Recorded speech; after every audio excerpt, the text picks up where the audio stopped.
முதல் கையெழுத்தில் தொடங்கிய மகளிர் விடியல் பயணம் திட்டத்தில் 897 கோடி பயணங்கள் மேற்கொள்ளப்பட்டுள்ளதாக முதலமைச்சர் மு க ஸ்டாலின் பெருமிதம். முதல் முறையாக தமிழ்நாட்டில் தொடங்கிய திட்டம் அனைத்து மாநிலங்களிலும் எதிரொலிப்பதாக எக்ஸ் பதிவு. இந்தியாவில் ஆட்சிக்கு அதிக நாட்கள் தலைமை தாங்கியவர் என்ற பெருமையை பெற்றார் பிரதமர் நரேந்திர மோடி. சிக்கிம் முன்னாள் முதல்வர் பவன் குமார் சாம்லிங்கின் சாதனையை முறியடித்தார்.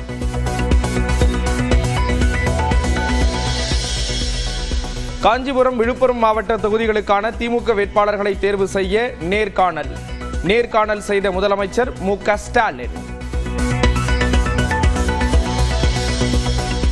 கடந்த தேர்தலை விட 14 தொகுதிகளில் குறைவாக போட்டியிட திமுக முடிவு என தகவல்.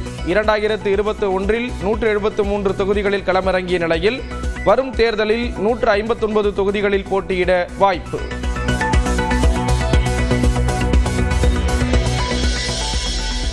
தொகுதி பங்கீடு தொடர்பாக திமுகவுடன் 4ஆம் கட்ட பேச்சுவார்த்தை நடத்திய மார்க்சிஸ்ட் கம்யூனிஸ்ட். அதிக கட்சிகள் இருப்பதால் 5 தொகுதிகளை ஏற்க வேண்டும் என முதலமைச்சர் வலியுறுத்தியதாக மாநில செயலாளர் பே சண்முகம் பேட்டி. இந்த 5 என்கிற எண்ணிக்கையை ஏற்க வேண்டும் என்பதை மாண்புமிகு முதலமைச்சர் அவர்கள் கேட்டுக்கொண்டிருக்கிறார்கள். 6 என்பதற்குத்தான் எங்களுடைய மாநில குழு அனுமதி வழங்கியிருக்கிறது. 5 என்பதை இப்போது நாங்கள் உடனடியாக ஒரு முடிவுக்கு வருவது சிரமம் என்பதை நாங்கள் சொல்லியிருக்கிறோம். மதசார்பற்ற முற்போக்கு கூட்டணியில் இருந்துதான் வரும் தேர்தலை சந்திப்போம். எண்ணிக்கைக்காக கூட்டணியை விட்டு செல்ல மாட்டோம் என சிபிஎம் மாநில செயலாளர் சண்முகம் பேட்டி. திமுக கூட்டணியில் தொகுதிகள் குறித்து முடிவு செய்ய நாளை மீண்டும் கூடுகிறது மார்க்சிஸ்ட் மாநில குழு. நேற்று 10 மணி நேரத்திற்கு மேலாக ஆலோசனை நடத்திய நிலையில் நாளை மீண்டும் ஆலோசனை. திமுகவுடன் தொகுதி பங்கீட்டில் இழுபறி நீடிக்கும் நிலையில் நாளை விசிக அவசர ஆலோசனை. திருமாவளவன் தலைமையில் அவசர உயர்நிலைக்குழு கூட்டம் நடைபெறும் என அறிவிப்பு. தேர்வு செய்யப்பட்ட 115 வேட்பாளர்கள் நாளை பனையூர் அலுவலகத்திற்கு வருமாறு அழைத்துள்ள தவிக தலைமை. வேட்புமனுவுடன் வழங்க வேண்டிய ஆவணங்களை சரிபார்ப்பதற்கான அழைப்பு என தகவல்.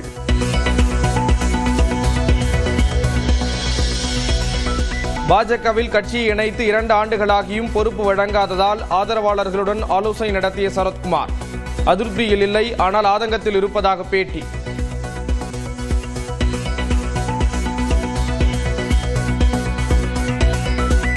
இதுவரை எனக்கும் மற்றவர்களுக்கும் எனக்கு முக்கியமாக பொறுப்புகள் வழங்கப்படவில்லை என்ற ஆதங்கம் அனைவருக்கும் இருக்கிறது. அப்போ உங்களுக்கு இல்லையான்னு கேட்டால் எனக்கு ஒரு பொறுப்பு இருந்தால் தான் என்னால் செயல்பட முடியும். நான் யாருன்னு கேட்டால் ஒரு காரியகர்த்தாவை போயிட்டு எல்லா இடத்துலையும் போய் நான் பேசிட்டு இருக்க முடியாது. இது ஒரு வேதனையாக கூட சொல்லவில்லை, ஒரு ஆதங்கமாக சொல்கின்றேன். மீண்டும் சமத்துவ மக்கள் கட்சியை ஏன் தொடங்கக்கூடாது என ஆதரவாளர்கள் கேட்கின்றனர். தற்போதைக்கு கட்சியை புதுப்பிக்கும் எண்ணம் இல்லை என்றும் சரத்குமார் விளக்கம். இப்போ பாரதிய ஜனதா கட்சியில் நீங்கள் எல்லாருமே சிறப்பாக செயல்படுறீங்களப்பான்னு சொல்றாங்கன்ற பெருமையும் அவர்களுக்கு இருக்கிறது. ஆக அந்த பொறுப்புகள் வழங்க வேண்டும் என்ற கோரிக்கை ஒன்று இருக்கிறது. தலைவருக்கு பொறுப்பு இல்லாமல் எனக்கு பொறுப்பு கொடுத்து என்ன பண்றது என்ற எண்ணத்தையும் கடுமையாக இன்று பதிவு செய்திருக்கிறார்கள். ஏன் நீங்கள் சமத்துவ மக்கள் கட்சியை மறுபடியும் துவங்கக்கூடாது என்பதையும் பதிவு செய்தார்கள் என்று சொல்லி. தவிக தலைவர் விஜய் ஒரு தலைவரே கிடையாது. கரூரில் உயிரிழந்த 41 பேரின் குடும்பத்தினரை அழைத்து பேசியதே அதற்கு சான்று என பாஜகவின் சரத்குமார் பேட்டி. மதிப்பீடு ஒண்ணுமே கிடையாது, தலைவனே கிடையாது. பேட்டி அளித்த போது தனது ஆதரவாளரிடம் கோபப்பட்ட சரத்குமார் செய்தியாளரின் கேள்விக்கு அருகே அமர்ந்திருந்தவர் பதில் கூறியதால் ஆத்திரம். இல்ல ஃபீல் பண்றது எல்லாரும் ஃபீல் பண்றாங்க. என்ன கேட்டாரா நீ பதில் சொல்றீங்க? அமைதியா.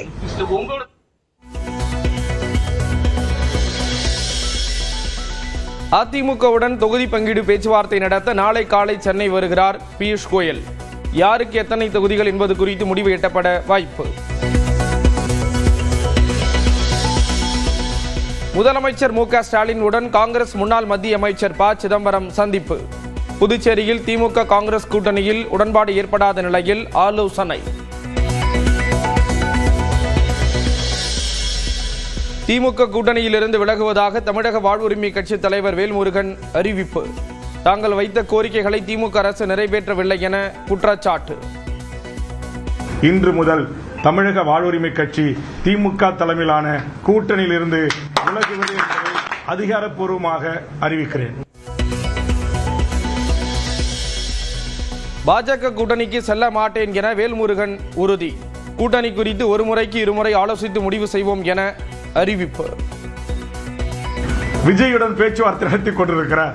எங்கள் கட்சியை பொறுத்தவரையில் எந்த ஒரு முடிவாக இருந்தாலும் ஒரு முறைக்கு இருமுறை மும்முறை அனைத்து நிலை பொறுப்பாளர்கள் வரையிலும் அவர்களை அழைத்து கருத்து கேட்டு பேசி அதற்கு பிறகுதான் ஒத்த கருத்து ஏற்பட்ட பிறகுதான் நாங்கள் இந்த முடிவை அறிவிப்போம்.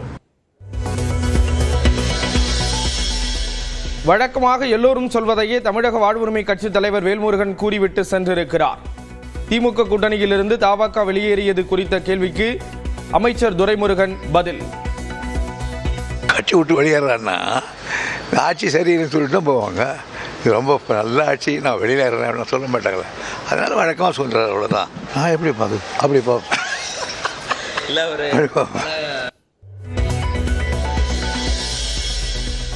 முதலமைச்சர் மு க ஸ்டாலினுக்கு யாராலும் அழுத்தம் கொடுக்க முடியாது. அமெரிக்காவை மிரட்டினாலும் பணிய மாட்டார் என்றும் சிவகங்கை அருகே ஓபிஎஸ் பேட்டி. முதலமைச்சர் அவர்கள் டெல்லி என்ன அமெரிக்காவே மிரட்டினாலும் அவர் பணிய மாட்டார் அந்த காலத்தில். புதுச்சேரியில் போட்டியிடும் அதிமுக வேட்பாளர்களை அறிவித்தார் எடப்பாடி பழனிசாமி. உப்பளம் தொகுதியில் முன்னாள் எம்எல்ஏ அன்பழகன், உருளையன்பேட்டையில் காந்தி போட்டி.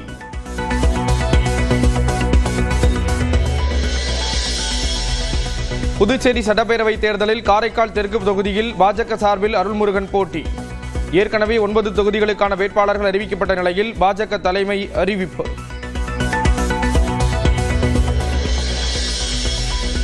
கனடாவின் டொரண்டோவில் நடைபெற்ற காமிக் கான் திருவிழா. காமிக்ஸ், அனிமி, கேமிங் கதாபாத்திரங்களைப் போல வேடமணிந்து வந்து பங்கேற்ற ரசிகர்கள்.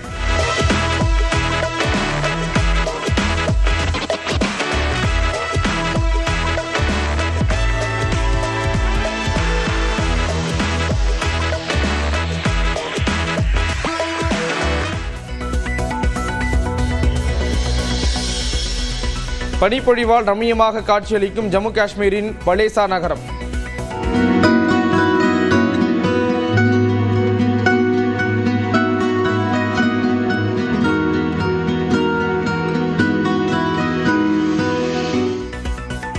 உத்தரகண்ட் மாநிலம் கேதார்நாத் கோயிலை சூழ்ந்துள்ள வெண்பனி.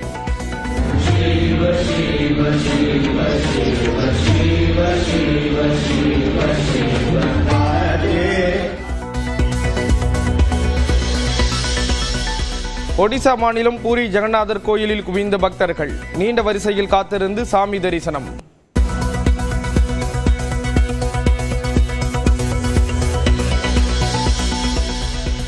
தெலுங்கானா மாநிலம் நல்கொண்டா அருகே கார் விபத்தில் சிக்கிய சிறுவன். நெடுஞ்சாலையில் அதிவேகத்தில் சென்ற கார் மோதி சிறுவன் தூக்கி வீசப்பட்ட அதிர்ச்சி காட்சிகள்.